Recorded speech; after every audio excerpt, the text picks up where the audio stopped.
I'm Charlie Bright of Gold Derby, and I'm here with our cinematography panel, and I'm here with Michael Fimognari, who's the cinematographer for Midnight Mass on Netflix. Michael, I know this is another collaboration you did with Mike Flanagan, and I was curious, how did you first come to work with Mike Flanagan? I shot a feature with Mike called Oculus almost 10 years ago now. And it was a smallish feature we shot in the South. And I'd seen the feature he'd done prior called Absentia. And it's just a terrific little movie. It's character driven, and all the terror comes from loss and grief and the search for someone that you love that you can't find. And in his hands, he commands the authority of all the cinematic tools. He's a terrific editor, and he tells story with sound and really understands how all the pieces benefit the audience through the character lens. And that's where the terror comes from. And I knew from seeing that film, I wanted to work with him, and that was our start.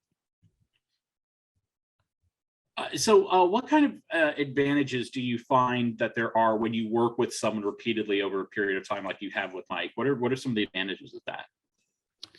We started off with a pretty similar approach to how to tell a story visually.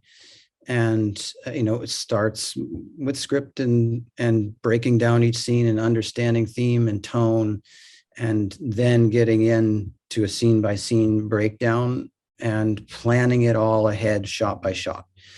Every scene from that first film that we started, we show up knowing our goal and having communicated that to our crew. And, we do on occasion show up and change the plan, but most of the time we stick to it, because a lot of Mike's storytelling is meticulous. They shift between different time periods and transitions that are visual, hand off to different moments. So you really do need to understand where you've been, where you're going. And when you begin in that foundation, we evolve. And each time we show up on the next one, we try to build on that and get more efficient and try to expand our challenge ourselves, expand our view. So our starting point on day one of our next project is already exponentially further along than it was on the previous. And I'd say, worked together at least once a year throughout those 10 years. And so every time we start on day one, we're a little farther along, and it's a really good shorthand. So, what's distinctive about, this show is that it is a horror show. And, what are some of your favorite ways to use cinematography in order to heighten the fear that a horror project, specifically this one, Midnight Mass, to try to heighten the fear that the project is trying to convey? The anchor for us is always character trauma, and that's not on its face about something scary to look at or shadows that don't give you the information you want, but it's understanding what each character fears at their deepest core, and setting up and establishing that heart, that center energy is what then you can expand on and really start to make them feel more vulnerable visually. And so we spend quite a bit of time letting the audience sink into those characters, making us feel like we know them, making us feel like we care about them because we maybe are like them, or we know people like them. And so lighting choices are often grounded in naturalism, in spaces we feel like we know. And usually that's not going into something that's unmotivated. It's about grounding it so that we care. And then when we do get into something that's maybe supernatural or something that is beyond the space of the ordinary, we've earned the trust of the audience so that we can push it. And then it's far more terrifying because you believed in it prior. So, what were some of the toughest scenes to shoot for the series?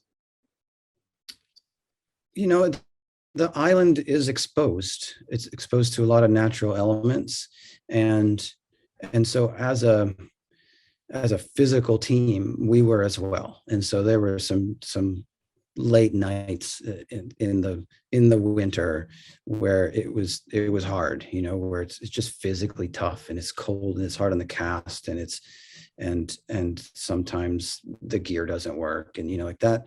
There was a stretch of Midnight Mass that where we were sort of fighting with it too, like where every day you show up and you're a team and you're a family, and it made us stronger in the end. But there was a good run of physical tough stuff.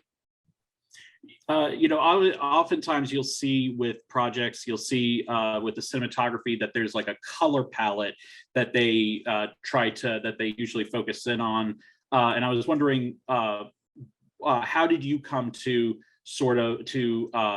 decide what kind of color palette you were looking for to emphasize the themes of the series?